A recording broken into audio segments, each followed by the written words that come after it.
یہ جو حادثہ ہوا، یہ جو حادثہ نہیں، یہ جو پلان کر کے مجھے قتل کرنے کی کوشش کی گئی، میں پھر پہلے واضح کر دوں کہ یہ سپٹمبر میں پلان بنا تھا، سپٹمبر میں پلان بنا تھا۔ 24 سپٹمبر کو اس پلان کا میں نے پبلک جلسے کے اندر میں نے یہ بتایا کہ یہ پلان بنا ہے، میرے خیال میں ہیمی اور خان تھا، کہ یہ کس طرح دینی انتہا پسند کے اوپر ڈالیں گے۔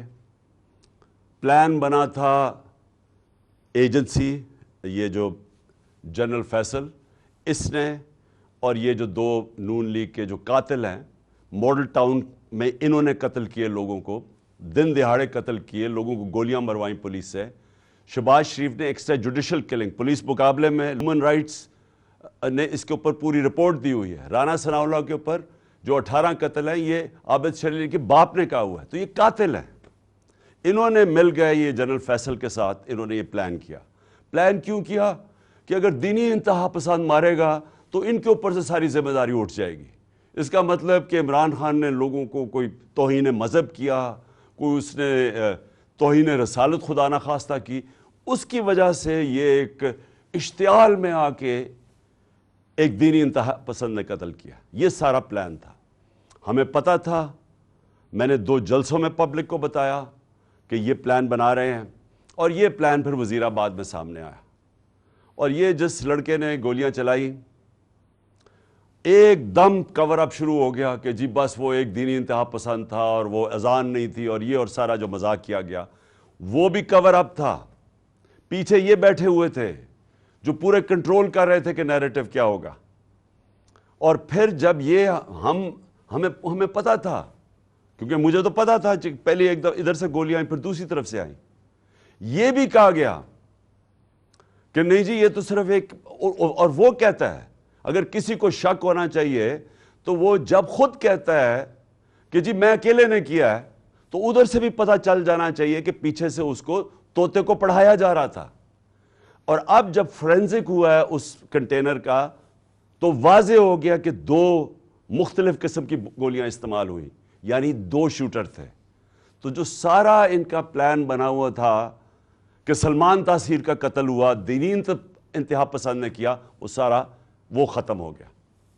اب دوسری چیز کہ آج میں خاص طور پہ ایک تو ابتسام کو، جو ماشاءاللہ ایک ہیرو ہے، کیونکہ میں نے جب اس کی فوٹیج دیکھی کہ ایک عام آدمی دیکھ رہا بندوق اس کے ہاتھ میں ہے اور اس کے باوجود وہ پکڑ رہا ہے، میں تو پہلے اس کو سلام کرنا چاہتا ہوں کہ ہمارے نوجوانوں میں اس طرح کا جذبہ ہے، یعنی ایسے ہمارے نوجوان ہیں جو کہ اپنی جان خطرے میں ڈال کے اور وہ بچانے کی کوشش کر رہے تھے۔ اور مجھے تو میں تو اس کو اب میں کیا کہوں گے، شکر ہے، میں تو اس کی والدہ کا بھی شکریہ ادا کیا کہ آپ نے ایسے اپنے بیٹے کو تربیت کی ہے۔ دوسرا جو سب سے بڑی ٹریجڈی تھی وہ معظم شہید کی تھی، اور وہ ہم سب سے دیکھی نہیں گئی وہ تصویریں کہ 3 بچے اس کے بیٹھے ہوئے ہیں اور باپ کو جگانے کی کوشش کر رہے ہیں۔ اور میں پھر سے کہہ رہا ہوں کہ ہم انشاءاللہ پوری ذمہ داری ان بچوں کی ساری زندگی تک لیں گے۔ اب میں اپنی ساری قوم سے جو 2-3 آج باتیں کرنا چاہتا ہوں۔ پہلے تو یہ، اب ہماری مارچ رکے گی نہیں، ہماری حقیقی آزادی کی جو تحریک ہے وہ رکے گی نہیں، وہ انشاءاللہ اور زور پکڑے گی، کیونکہ یہ جو اس کے بعد ہوا، اب میرے ذہن میں کوئی شک نہیں کہ جب تک اس ملک کے اندر ہم انصاف نہیں لے کے آئیں گے، ہم حقیقی طور پہ آزاد نہیں ہوں گے۔ اور ہم حقیقی طور پہ جب تک آزاد نہیں ہوں گے، یہ ملک میں خوشحالی نہیں آنے لگی۔ یہ اگر کسی کا خیال ہے کہ جنگل کا قانون ہو اور ملک خوشحال ہو جائے، خواب کے اندر تو ایسے ہو سکتا ہے، یا لوگ خواب دکھا سکتے ہیں، لیکن جو دنیا کا معاشرہ ترقی کرتا ہے وہاں سب سے پہلے انصاف قائم کرتا ہے۔ میرے نبی صلی اللہ علیہ وسلم نے مدینہ میں سب سے پہلے عدل اور انصاف قائم کیا، پھر اس کے بعد خوشحالی آئی۔ عدل اور انصاف انسانوں کو آزاد کرتا ہے، طاقتور کو قانون کے نیچے لے کے آتا ہے۔ اور کیا ہوا اس کے بعد؟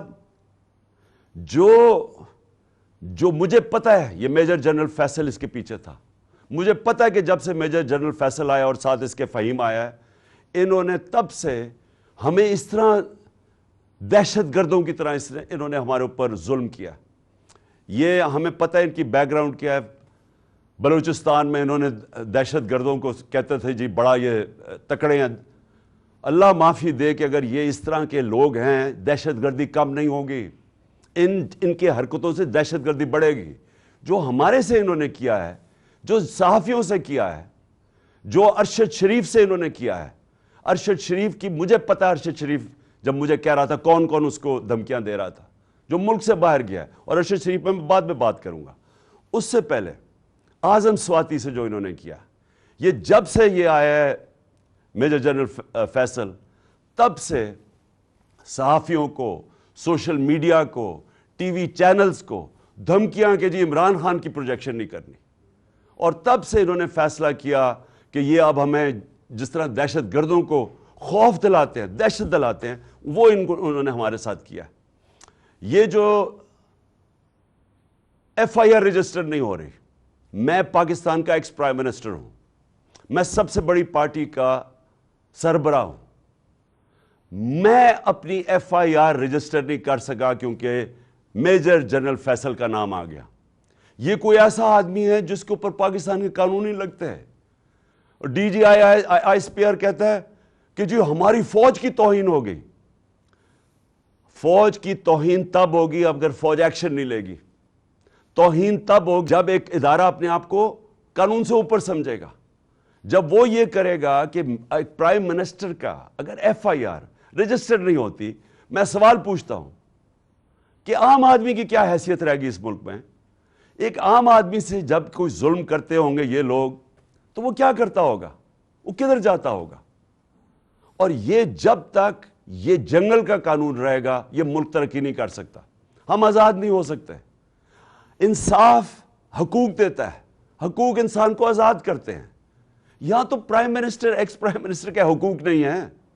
میں ایف آئی آر رجسٹر نہیں کر سکتا اس میجر جنرل فیصل پہ، ان کے اوپر نہیں کر سکتا. یہ جو پرائم منسٹر اور یہ جنہوں نے، میں پھر سے کہوں، ماڈل ٹاؤن میں دن دہاڑے لوگوں کو قتل کیا تھا، جن کی ایکسٹرا جوڈیشل کلنگ کی کہانیاں ہیں، اگر ان کے اوپر ہم نہیں کر سکتے تو فائدہ کیا؟